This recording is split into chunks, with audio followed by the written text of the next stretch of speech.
Sister ఏంటి ముందే పెరిగేస్తున్నా? మా వాడు ముందే చెప్పాడా పెరిగేస్తున్నాను తొందరగా పంపించామని? నేను గాని పొరపాటు గాని పడి ఉండకపోతే శశి నేను డీప్ గా లవ్ చేస్తుంది. Good guide, you're lucky. నా లక్ కాలేజ్తోనే పోయిందిరా. మరి అవే టీనేజ్ డేస్ హ్యాపీ డేస్ లా అనిపిస్తాయి కానీ అప్పుడు గంటకు ఒకరిని లవ్ చేసేస్తుంటాం. ఇప్పుడు మెచ్యూరిటీ వచ్చింది కాబట్టి పర్ఫెక్ట్ గా ఒక్కరిని లవ్ చేస్తాం. This is the right time. Shashi is right choice. Don't miss here. No Chandru. Sorry once again. మీకోసం చేపల ఫ్రై, చికెన్, మటన్, ముద్దపప్పు, ఉలవచారు చేసి తీసుకొచ్చాను. నాకు అవేం వద్దు నేను వడ్డిస్తుంటాను, మీరు తినాల్సిందే కదా. నాకు అవేం వద్దు కానీ ముద్దపప్పు పచ్చడి మిగిలిన నాన్ వెజ్ అన్నంత అదికి. అంటే మీరు పర్ఫెక్ట్ ఫిజిక్ కదా, మీ డిపార్ట్మెంట్ లో చేరచ్చు. ఫుడ్ పెట్టి జోక్ అని సిస్టర్. చేరక మీ డిపార్ట్మెంట్ లో చేరాలా? మీ డిపార్ట్మెంట్ లో పైవాడు కిందవాడు లోకువ, పబ్లిక్ ఏమో పురుగులు చూసినట్టు చూస్తారు. అనాథ శవాలు మొఖాలు చూడడానికి ఇష్టపడతారేమో గానీ మన మొఖాలు చూడడానికి ఇష్టపడరు. అలాంటిది ఇందులో చేరమని ఎలా సైజ్ చేస్తున్నా సిస్టర్. నేను గాని పొరపాటు గాని పడి ఉండకపోతే నోరు మూసుకొని తినరా. మూసుకుని ఎవరైనా అలా చెప్పాము. ఒకసారి మూసుకొని తిని ఇంకోసారి తెరుచుకొని తిను.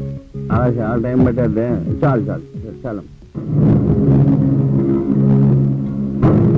చందు, ఇప్పుడు మనం ప్రతి నిమిషం భయపడుతున్నది ఎవరికో తెలుసా? మీ అపోజిషన్ వాళ్ళు కదా సార్? కాదు. రాబోయే ఎలక్షన్స్ గురించా? కాదు. రాష్ట్రంలో ఆడవాళ్ళని మాయం చేస్తున్న క్రిమినల్ గ్యాంగ్ గురించా?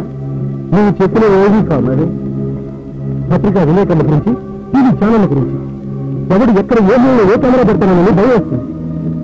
సరదాగా మాట్లాడాలన్నా కూడా దడబడుతుంది. సార్, ఏదైనా విషయం పూర్తిగా చేయనంత కాలం పత్రికలకి టీవీలకి పండగే పండగ. ఎప్పుడు ఎలా ఉంటే అది రాసేయచ్చు, చేతిలో మైండ్ పట్టుకుని తోసిన అలా చెప్పేయచ్చు. రకరకాల కథలను ప్రసారం చేసుకోవచ్చు. చూసేవాళ్ళకి టెన్షన్, చదివేవాళ్ళకి వచ్చుకుంటా. అసలు విషయం మాత్రం మిస్టేక్గా మారిపోతుంది. బయటికి వెళ్ళాలంటే భయం వస్తుంది. ప్రతివాడు మీ అమ్మాయి ఉంది మీ అమ్మాయి ఉందని అడుగుతున్నారు. ప్రతి ఒక్కరు తాను చూపించారు. అది సాగింది సార్. ఈ నరకం పగవాడికి కూడా అవుతుంది.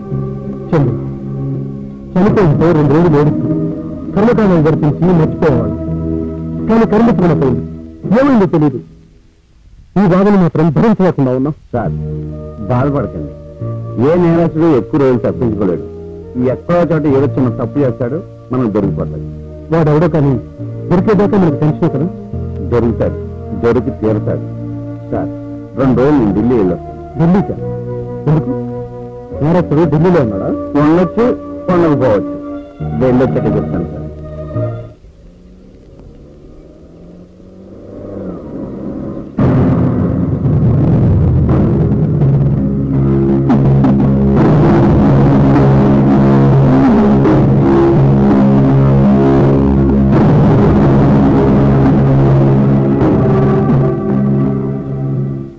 ఇప్పటికి వచ్చారు బాబు గారు.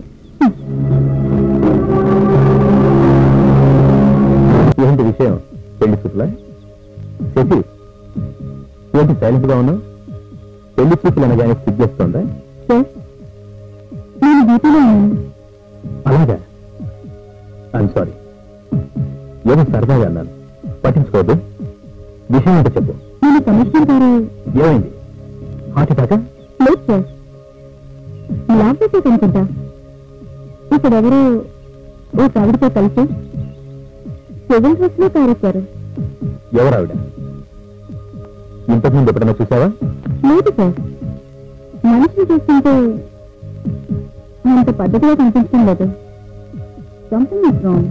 శశి, అయితే ఫాలో చేస్తున్నావా? లేదు సార్, మరోసారి మీతో చెప్పించుకుంటాను. జాగ్రత్త. నువ్వు ఫాలో చేస్తున్నట్టు ఆయనకు ఏమాత్రం డౌట్ రాకూడదు. ఏదైనా మిస్టేక్గా ఉంటే నాకు ఫోన్ చేయి. అలాగే సార్. Okay, bye.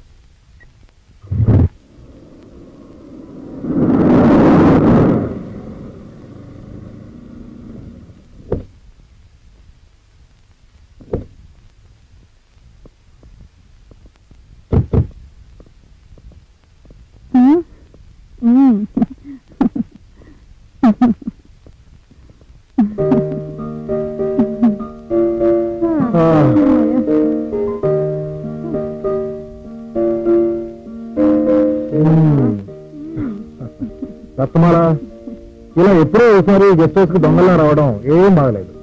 ఇల్లు తీసుకోమని ఎప్పటి నుంచి చెప్తాను, మీరు వినిపించుకోవట్లేదు. చేసేది ఏదో పని. దీనికి తోడు ఇల్లు తీసుకుంటే పబ్లిక్ అయిపోతాయి. అప్పుడు మా డిపార్ట్మెంట్ తో హోమ్ డిపార్ట్మెంట్ మా ఆవిడ చేతిలో కూడా తమ్ముళ్ళు తినాల్సి వస్తుంది. మరి ఏం చేద్దాం అదన్నా చెప్పండి.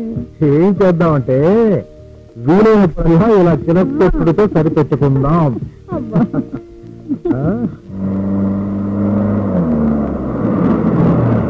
సార్, సార్ ఎక్కడున్నారు? లోపల ఉన్నారు.